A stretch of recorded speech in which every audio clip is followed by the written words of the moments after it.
Giovanni once said, "What children need most are the essentials that grandparents provide in abundance. They give unconditional love, kindness, patience, humor, comfort, lessons in life, and most importantly, cookies." This is absolutely true in my grandmother's case, or Granny as we like to call her. I have researched the following sources to help you all better understand my presentation. I have quotes from quotegarden.com, thinkexist.com, fundotimes.com, inspirationalquotesandquotations.com, and I have an interview with my mother, Patty Krushak, and my sister, Brittany Nanny. I am here to pay tribute to my grandmother, Peggy Luce, because she is a remarkable Christian woman who has set a high standard of living for her children and grandchildren. My three main points are the obstacles she has overcome, her pure, unselfish motives, and how she has been a benefit to society. When I look at my grandmother, or Granny, as we call her, I see a woman who has overcome the most difficult of obstacles, but still remains at peace with God. She has encountered more hardships in her life than one could ever imagine, but she has risen above them all with great poise and composure. My Granny fell in love and married at a young age. She gave birth to her first son, Bradley, in a foreign country when she was 19.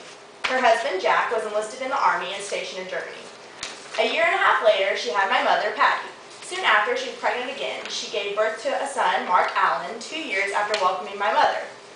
Mark was born prematurely at 6.5 months. My Granny gave birth at a rural hospital that was unable to provide the blood transfusion necessary for her son to live.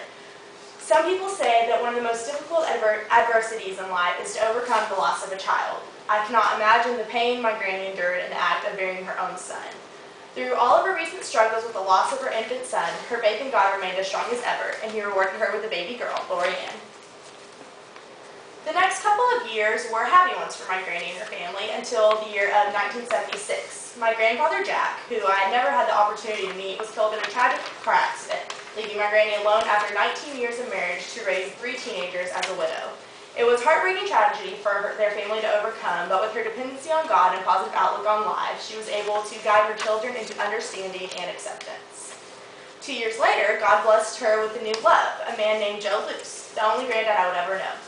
Life was great for my Granny for the next 22 years. Her and her new husband had their ups and downs like any normal married couple does, but there were never any big hardships to overcome until my Granny turned 61 and discovered that she had breast cancer.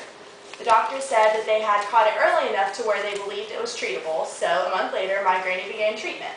Her first round of chemotherapy lasted about 6 months. I can now proudly say that my Granny fought cancer, and with support from her family and her strong faith in God, she beat it. Only a short year after my Granny had conquered her breast cancer, our family received some more horrible news. My granddad was diagnosed with inoperable liver cancer in September. It would be an understatement to say that it was the most difficult year of my Granny's life. My granddad began to undergo treatments to rid him of this awful disease. However, unlike my Granny's cancer, his had already reached a pretty bad stage before the doctors finally discovered it.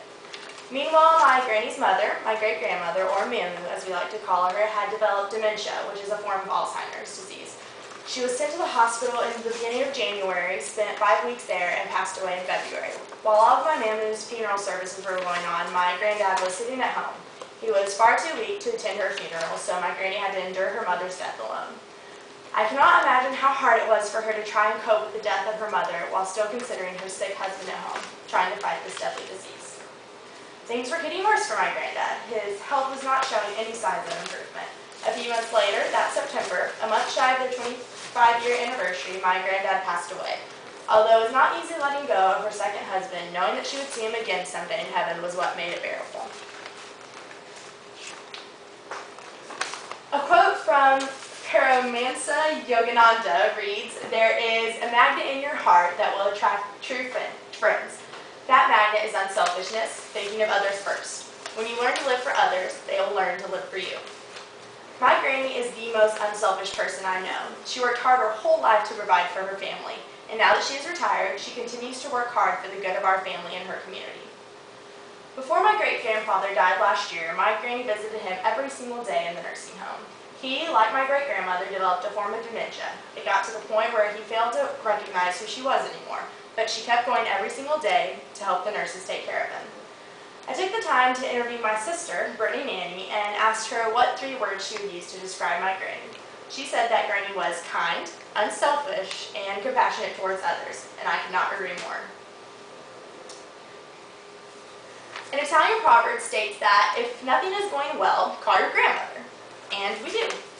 My granny gives the best advice about anything and everything. If I am feeling bad about an upcoming test, I call her for the perfect Bible verse. If I need a good recipe for a yummy cookie, I call her. If I need someone to listen to me vent about how hard school is, I call my granny for comfort.